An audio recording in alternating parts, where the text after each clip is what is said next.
The Nissan Z Proto is finally here. It's been a long time since we've had a Z car. Z cars are pretty legendary. There's Nissan's sports car that really offer a lot for the driving enthusiast. And Nissan actually says they have a bigger cult following here in the States than anywhere else in the world, which kind of surprises me but kind of doesn't, because I see a lot of Zs on the road. So let's talk about this new Nissan Z Proto. The first thing that jumps out to me is the retro styling. I absolutely love it. It shows a lot of different generations. The first one that I see the most of is probably the 240Z generation. I love the looks of it, the slope of the rear hatch. It goes all the way to the back of the car. The front of the car also has a bit of a 240 look to it. I like the headlights, although I'm going to be honest, I think the grille needs a little bit of a nip and tuck. So it's a little bit too square and kind of, I don't want to say bland for me, but it definitely needs something a little more aggressive. Now this is a prototype, but Nissan says it's extremely close to being production ready. So this isn't going to be far off of what we see on the showroom floors. But again, that also does mean there's going to be some nips and tucks before we get there. So I'm hoping this is one area that they want to address a little bit more. Maybe give it a little more shape, a little more aggressive look. Because I'm not sure it fits the rest of the car. Because the rest of the car looks amazing.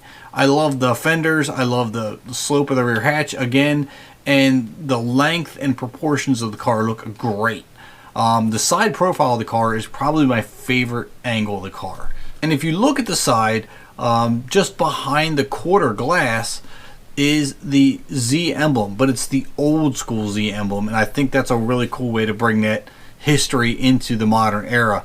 Now the rear of the car also, I see both new and old, and the taillights kind of remind me of the 90s 300Z generation, but I also see a little bit of the 240 in there somewhere. It's strange the way they meshed all the generations into this. It's pretty cool.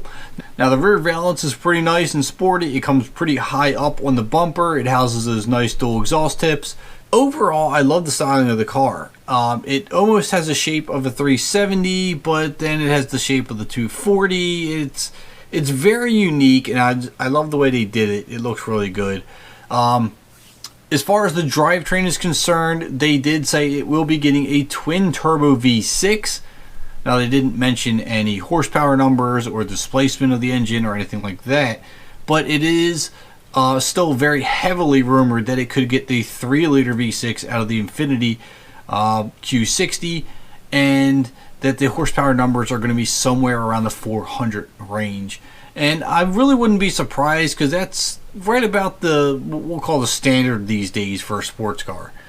Now, the one part that's probably my favorite about this car is the interior. It is absolutely gorgeous. I love this interior, and there's a lot to talk about with this interior.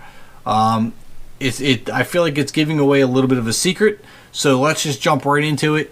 This interior, very sporty. Let's start from the driver's seat looking forward. The steering wheel looks very cool, very typical Nissan.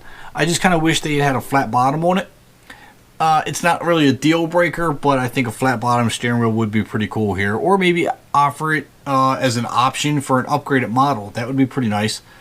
The gauge cluster is a 12.3-inch digital display. Now this is something I think you should look at, because looking at the tach, the big tach front and center in the middle of the display has a 7,000 RPM red line. Now the 3-liter twin-turbo V6 that's in the Infiniti Q60 right now, I believe, has a 6,000 or is it a 6,500 RPM red line? I can't remember, but this one is up to 7,000. I think that's a pretty cool little bit of information here that nobody seems to have mentioned yet. So I thought I'd throw that at you for something to think about. To the left of that big tach, we have a boost gauge. It's rather large.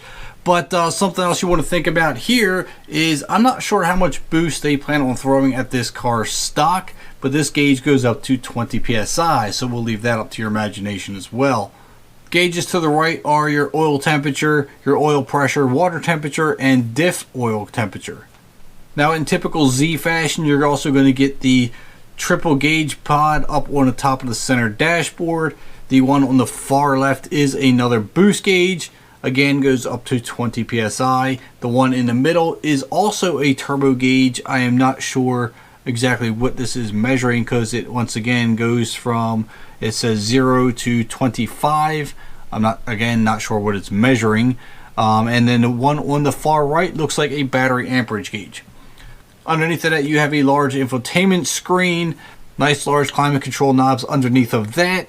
And then one step farther down, you will notice the 6-speed manual transmission gear shifter, which I am extremely happy that Nissan has kept, because honestly, you can't have a driver enthusiast car without a manual transmission. Overall, I love the layout of the interior. I love the looks of it.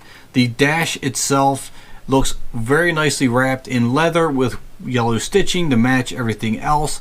Even the center stack transitioning down to the center console looks like it's wrapped in leather with yellow stitching. Overall, it's just an absolutely gorgeous interior, and to be honest, just by that alone makes me really want to drive this car. It just looks like a really nice place to be.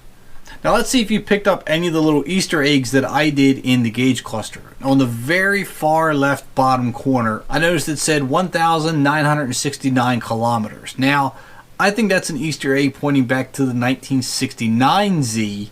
And to the right of that, there's a little gas gauge that says 370 kilometers. Now, I think that's referencing, obviously, the 370Z. Now, these are the 2 years that I see the most in the styling. So I think maybe they were hinting at something there. And then the one other Easter egg that I looked at that I'm kind of stretching on this one possibly, but the engine oil pressure says 400, which seems a little high. But I think that could be referencing to the 400 horsepower that this engine could have. So go ahead and drop down in the comments what you think about that. And then while you're at it, leave your comments on what you think of the new Z as a whole. I like it. I think there is still a few nips and tucks that Nissan needs to make to, let's say, make it perfect. But I think it's going to be a really good sports car, and I think Nissan's going to sell a lot of these. But we're going to have to wait a little bit longer for the final production ready model. So whenever they come out with that, I'll be sure to bring that to you as well. So make sure you hit that subscribe button if you haven't already, and the bell notification. And please don't forget to drop a like on the video if you enjoyed it. I hope you did. I'll catch you on the next upload.